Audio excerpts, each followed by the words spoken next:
তাকওয়ার সবচাইতে পরিপূর্ণ সংজ্ঞাটা আলী রাদিয়াল্লাহু আনহু বলেছেন, আর সেটা হলো যে হুয়াল খাউফু মিনাল জালিল, হুয়াল খাউফু মিনাল জালিল। জালিল হলেন মহান রব্বুল আলামিন, মহাসম্মানিত, তার থেকে সদা সর্বদা ভয় করা। হুয়াল খাউফু মিনাল জালিল, সদা সর্বদা আল্লাহকে ভয় করা।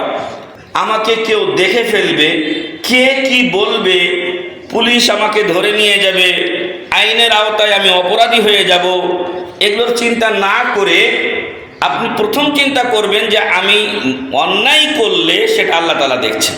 আমি অন্যায় করলে আল্লাহ দেখছেন। এই যে সামনে রমজান মাস আসছে, সেই রমজান মাসের দিনের বেলা আপনি যদি বাসার ভিতরে স্ত্রী সহবাস করেন, আপনি আর আপনার স্ত্রী থাকেন, আমি আর আমার স্ত্রী থাকি, কেউ দেখবে? আর কেউ কিছু বলতে পারবে? কিন্তু আমার রোজা তো হবে না, আমার সিয়াম হবে, আমার সিয়াম হবে না। এটাই তাকওয়া, এটাই পরহেজগারিতা। আপনারা আমরা রমজানে রোজা রেখে ইচ্ছা করলে পানি ওযু করতে গিয়েও পানি খেয়ে নিতে পারি। ঘরের মধ্যে পানি খেলে কি আপনাকে দেখবে? আল্লাহ দেখবেন, কিরামান কাতিবিন আপনাকে দেখবেন। কিন্তু এটাই হলো তাকওয়া, যে আল্লাহকে ভয় করে আমি পানাহার থেকে কি করব? বিরত থাকব।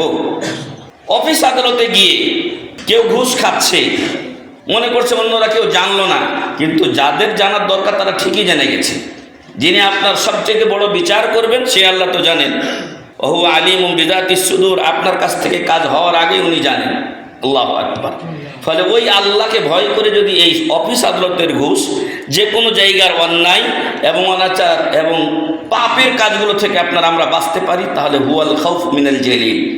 এক নাম্বার তাকওয়ার এক নাম্বার শর্ত আমরা অর্জন করতে পারবো যে সদা সর্বদা আল্লাহকে ভয় করব। মানুষ কে কি বললো ওটা আমাদের দেখার বিষয় না, এটা শরীয়তে অ্যালাউ আছে কিনা এটা আমার দেখার বিষয়। যদি অ্যালাউ থাকে করব, আর যদি এটা শরীয়তে নিষেধ হয় আমি আল্লাহর ভয়ে এটা পরিহার করে দেব।